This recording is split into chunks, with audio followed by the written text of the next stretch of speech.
안녕하세요. 오늘도 제10권 18품 현병품 병을 나타냄을 공부하겠습니다. 현병품에서는요. 부처님께서 병에 걸려 앓게 되는 것은 단지 방편뿐이라는 것을 말씀하고 계십니다. 현병품은 가섭보살이 부처님께 다음과 같은 질문을 올리는 것에서부터 시작이 됩니다. 237페이지 아래 부분에서부터요.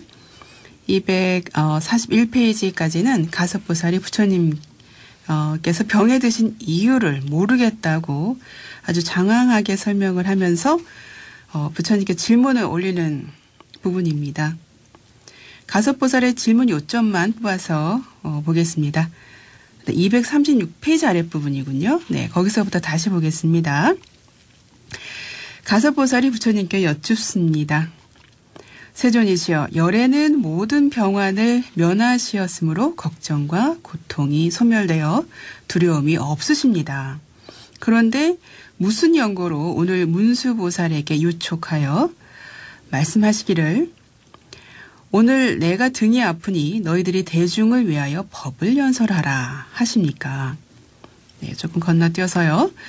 열애께서는 지난 세상 한량없는 만억급 전부터 보살행을 닦으면서 병자에게는 가지가지 의약을 보시하였사온데 어찌하여 오늘의 병이 있다 하십니까?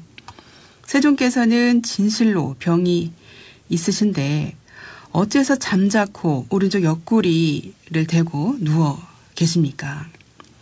세존이시여, 세상의 병자들이 앉고 일어나고 가고 오고 하지 못하며 음식도 못 먹고 물도 마시지 못하고 그러면 자손들을 경계하여 살림살이를 다스리라는 말을 못하게 되면 부모 처자나 형제 친척이나 친구들이 이 사람은 곧 죽음에 이르겠다라는 생각을 내게 됩니다.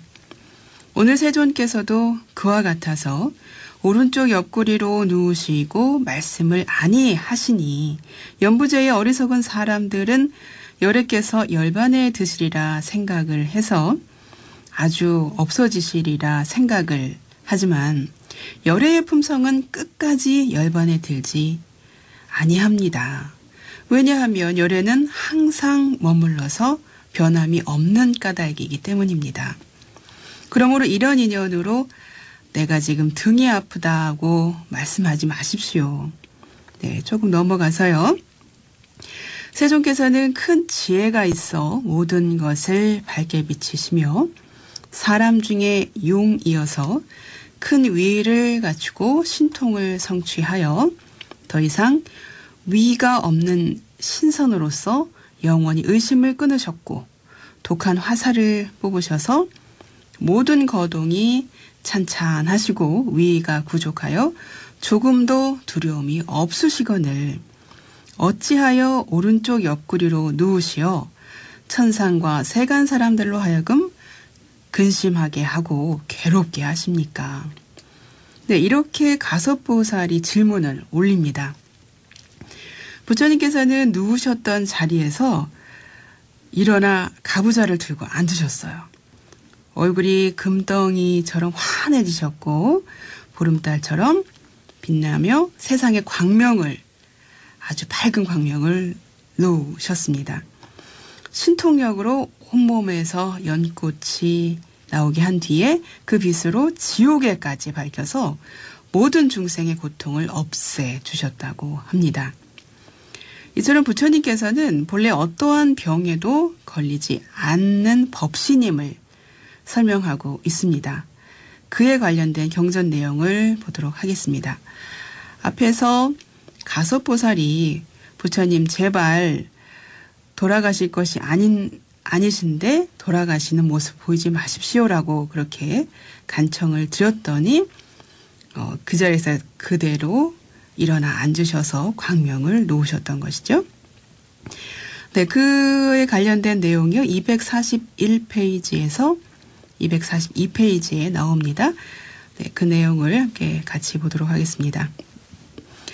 이때의 세존께서 대자대비한 마음으로 중생들의 염원을 알고 그를 따라서 끝까지 이익해 하려고 누웠던 자리에서 일어나 가부좌를 틀고 앉으시니 얼굴이 화열하여 금덩이 같고 면목이 단정하여, 상호를 말하는 거겠죠. 면목이라는 건 상호가 단정하여 보름달 같으며 형용이 맑고 깨끗하여 티끌이나 때가 없으며 광명을 놓아 허공에 가득하니 빛이 찬란하기가 백천억 해가 뜬 것 같았고 동서남북과 내 방향과 위와 아래의 시방세계에 다 고루 비치며 중생들에게 큰 지혜의 횃불을 베풀어 캄캄한 무명을 소멸하고 백천억 나유타 중생들을 퇴전하지 않는 보리심에 머물게 하였다.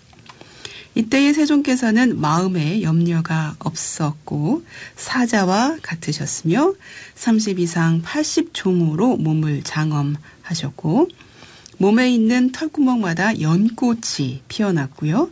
연꽃이 미묘하여 각각 찻잎을 갖추어 숭금 빛이었고 유리로 줄기를 삼고 금강으로 꽃술을 삼고 매개로 꽃판을 삼았는데 모양이 크고 둥글어 수레바퀴 같으며 꽃마다 가지각색 광명이 나오니라고 아주 그때 부처님의 모습을 굉장히 표현을 계속 해놓고 있습니다. 그 부분은 조금 건너뛰도록 하겠습니다.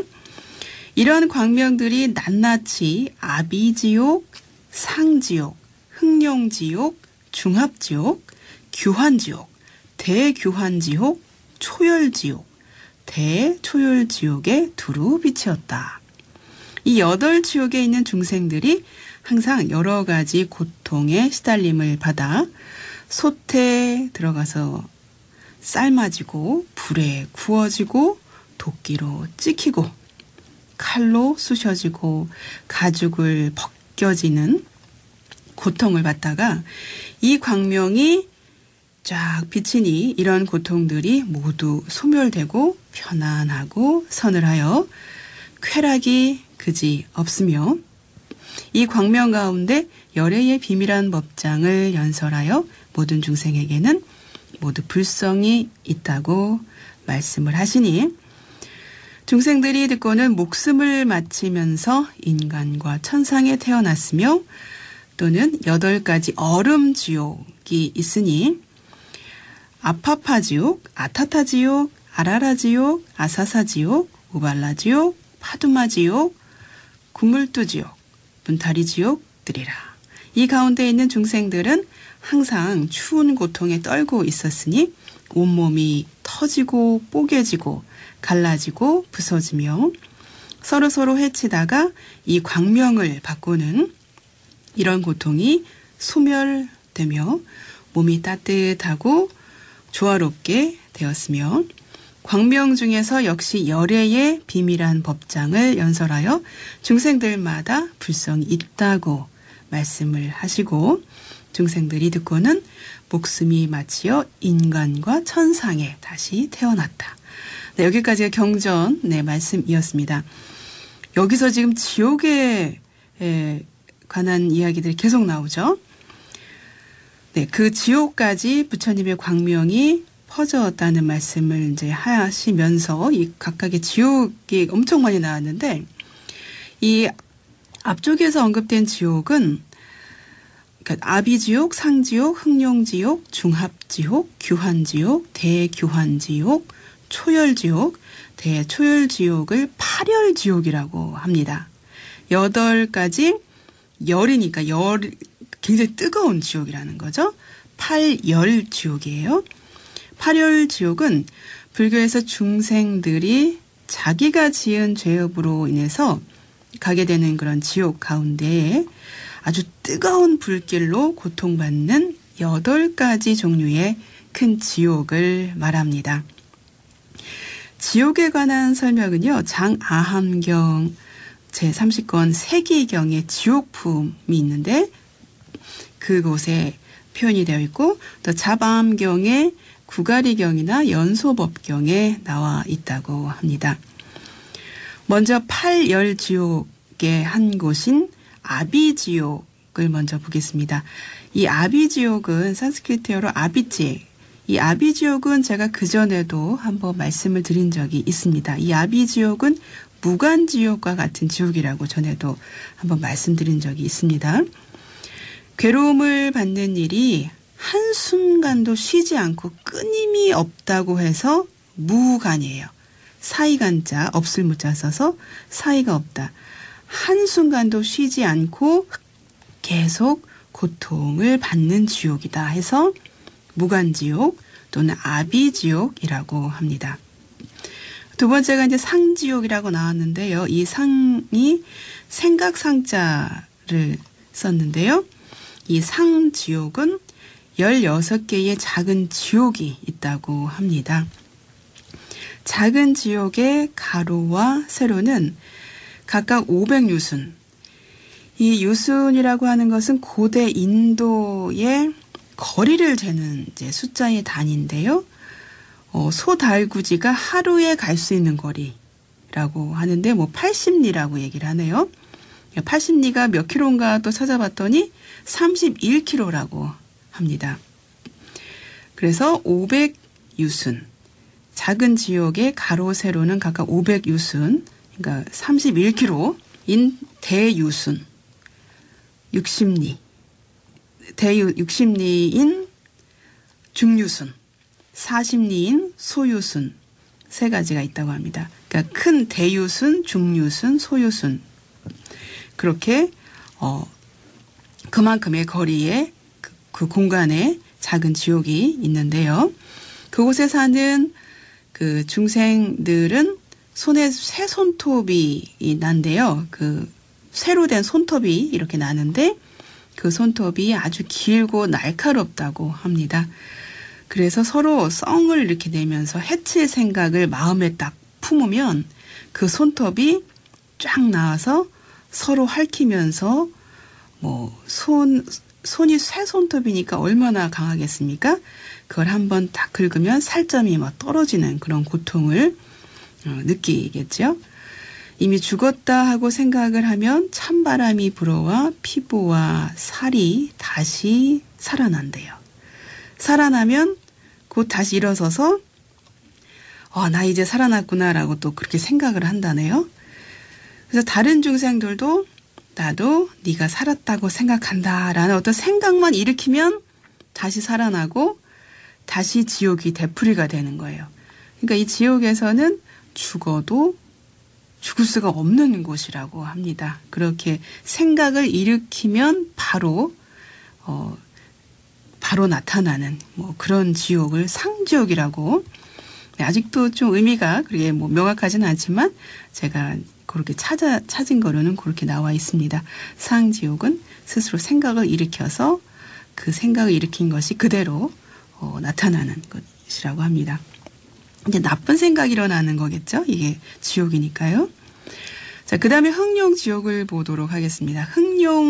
흑승지옥이네요. 죄송합니다. 흑승지옥은 사람을 죽이고 도둑질하고 사악한 의견을 설법하거나 자살하는 사람을 돌보지 않는 사람이 떨어지는 지옥이라고 합니다.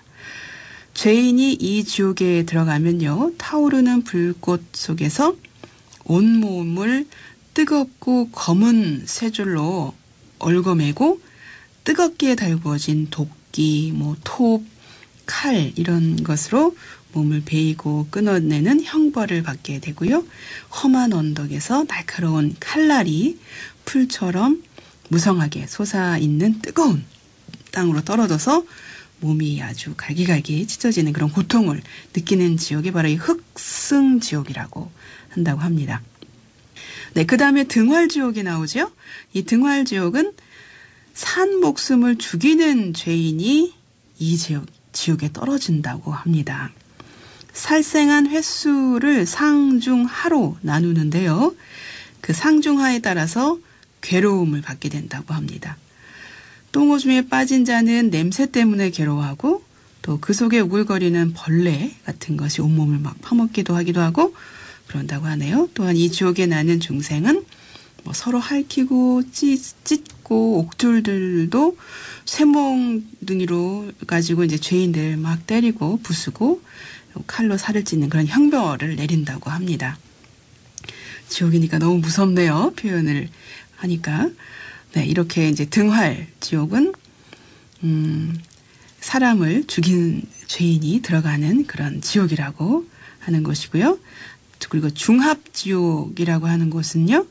살인, 도둑질, 사악한 음행을 한 죄인이 떨어지는 지옥으로 죄인을 모아서 큰 철이산, 대철이산, 철이산이라고 하는 건 쇠로 둘러쳐진 산인 거예요. 그 쇠꼬챙이 같은 거로 다 이렇게 둘러쳐져 있는 산인데 그 대철이산 사이에 끼워 넣는 거죠. 그 산과 산 사이에 그 두 산이 점점 이렇게 합쳐진대요. 합쳐지니까 거기 중간에 들어가 있는 사람이 눌려지겠죠. 눌려지면서 고통을 받는 그런 지옥이라고 합니다. 또 큰 쇠구유, 이거는 소를 먹이는 큰 그릇인데 그 쇠구유 속에 이제 넣어서 눌려서 짜는 그런 고통, 짬을 당하는 그런 고통을 받는 지옥이 이 중합지옥이라고 합니다. 네, 규환지옥. 요 규환지옥은 많이 들어보셨죠? 예, 뭐 제곡 또는 호규라고 번역을 하기도 하는데요. 이 규환지옥은 살생한 사람, 도둑질한 사람, 음행을 한 사람, 술을 먹은 죄를 범한 사람이 들어가는 지옥이라고 합니다. 이 지옥에 떨어지는 죄인은 물이 이제 끓는 가마솥에 들어가기도 하고요. 옥졸이 철퇴로 입을 막 찢기도 하고 펄펄 끓어 불타는 구린물을 마시고 불에 뻘겋게 달군 쇳덩어리를 먹여 오장육부를 태워버린다고 하네요. 네, 무섭습니다. 네, 절대 지옥엔 가서는 안 되겠습니다. 네, 그 다음에 대교환지옥인데요. 대교환지옥은 교환지옥에 떨어지는 중생과 같은 죄를 지은 이가 이제 떨어지는 지옥이고요. 이 지옥에 떨어진 죄인은 위에 그냥 일반 교환지옥과 같은 형벌을 받게 되는데 주로 살인, 도둑질, 음행, 과음, 악행을 지은 그리고 망언을 많이 하신 한 그런 사람들이 죄인들이 가게 되는 지옥으로 죄인의 혀를 길게 잡아 빼서 입으로 다시 넣을 수 없도록 한 다음에 그 혓바닥에다 펄펄 끓는 구리샘물을 붓거나 철퇴로 짓이기고 가루를 낸다고 합니다. 그 고통스럽기가 뭐 교환지옥보다 10배나 더 많이 된다고 합니다. 그래서 대교환지옥이라고 하는 거고 이 지옥 중생의 수명은 8,000세. 지옥에서는 죽을 수도 없다고 합니다. 그래서 8,000세 동안의 고통을 받아야 되는 겁니다. 인간의 800세가 화락천, 네, 하루인데 이 화락천의 8,000세가 이 지옥의 하루라고 합니다. 얼마나 긴 세월일까요? 네. 네, 그 다음이 초열지옥인데요. 초열지옥은 살생, 투도, 사음, 음주, 망언을 범한 사람들이 떨어지는 지옥이라고 합니다. 이 지옥에 떨어지는 죄인들은 아주 맹렬하게 불타는 쇠로 된 성, 쇠로 만들어진 그 성, 또 쇠집, 쇠로 만들어진 그 집, 쇠다락 그런 속에 들어가서 가죽과 살이 타는 고통을 받는다고 하고요. 아주 뜨거운 철판 위에 눕히고 벌겋게 달구어진 철봉으로 막 이렇게 치기도 하고 큰 석쇠 위에 올려놓고 뜨거운 불로 지지고 큰 고챙이를 아래로부터 몸을 꿰뚫어 뚫름들의 형벌을 거듭 받는다고 합니다. 네, 오늘은 여기까지 마쳐야 되겠습니다. 부처님의 유언을 마음에 새기며 오늘의 경전 공부를 마치겠습니다. 형성된 것은 모두 소멸하기 마련인 법이다. 게으르지 말고 부지런히 정진하라.